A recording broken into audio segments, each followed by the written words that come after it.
অন্তর্বর্তীকালীন সরকার দায়িত্ব নেওয়ার পর ৮-এর মধ্যে ৭ সপ্তাহে দরপতন হয়েছে। প্রধান পুঁজিবাজার ঢাকা স্টক এক্সচেঞ্জের বাজার মূলধন কমেছে ৩১,০০০ কোটি টাকার বেশি। চলমান এই দরপতনকে পুঁজিবাজারে দীর্ঘদিনের অব্যবস্থাপনার প্রতিফলন বলে মনে করেন বাজার সংশ্লিষ্টরা। আর অর্থনীতিবিদেরা বলছেন, সরকার বা পুঁজিবাজার নিয়ন্ত্রক সংস্থার সংস্কার উদ্যোগের কারণে বেকায়দায় পড়েছে কারসাজিকারী এবং সুবিধাভোগী গোষ্ঠী। তাই সাজা থেকে বাঁচতে পুঁজিবাজারে পতনের মাধ্যমে নিয়ন্ত্রক সংস্থার উপর চাপ সৃষ্টির চেষ্টা করছেন তারা। এ বিষয়ে ডিএসই ব্রোকার্স অ্যাসোসিয়েশনের সভাপতি সাইফুল ইসলাম বলেন, গত ২-৩ বছরে ফ্লোর প্রাইস এবং বিভিন্ন প্রক্রিয়ায় পুঁজিবাজারকে ধরে রাখা হয়েছে। বাজার স্বাভাবিক গতিতে চলতে পারেনি। অন্তর্বর্তী সরকার আসার পরে নিয়ন্ত্রক সংস্থার মাধ্যমে পুঁজিবাজারে কোনো ধরনের হস্তক্ষেপ করতে দেখা যাচ্ছে না। সেই কারণে বাজার সংশোধন দেখতে পাচ্ছি।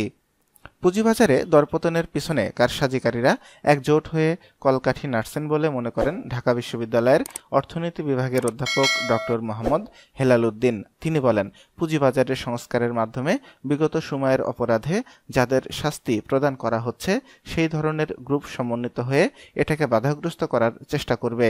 তারা চেষ্টা করে যাবে পুঁজিবাজারে পতন ত্বরান্বিত করে কমিশনকে চাপে ফেলতে। ডক্টর মোহাম্মদ ইউনূসের নেতৃত্বাধীন অন্তর্বর্তী সরকারের অধীনে পুঁজিবাজারে লেনদেন হলো ৮ সপ্তাহ। এর মধ্যে ৭ সপ্তাহে দরপতন দেখেছেন বিনিয়োগকারীরা।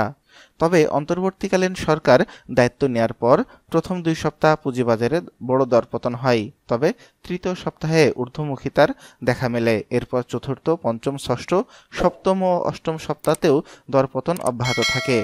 তথ্য বিশ্লেষণে দেখা যায়, ইউনূস সরকারের প্রথম কর্মদিবস ছিল ১১ই আগস্ট। তার আগের কর্মদিবস ৮ই আগস্ট ডিএসইর বাজার মূলধন ছিল ৭,০৩,৯১৩ কোটি ৮,৬৯,০০০ টাকা, যা গত বৃহস্পতিবারে ঠেকেছে ৬,৭২,১১৫ কোটি ৫৮,০৭,০০০ টাকায়। অর্থাৎ এই সময়ে ৩৮ কর্মদিবসে বাজার মূলধন কমেছে ৩১,৭৯৭ কোটি ৫১,৬২,০০০ টাকা। এর মধ্যে শুধু বিদায়ী সপ্তাহে মূলধন কমেছে ১৩,৫০৬ কোটি টাকা।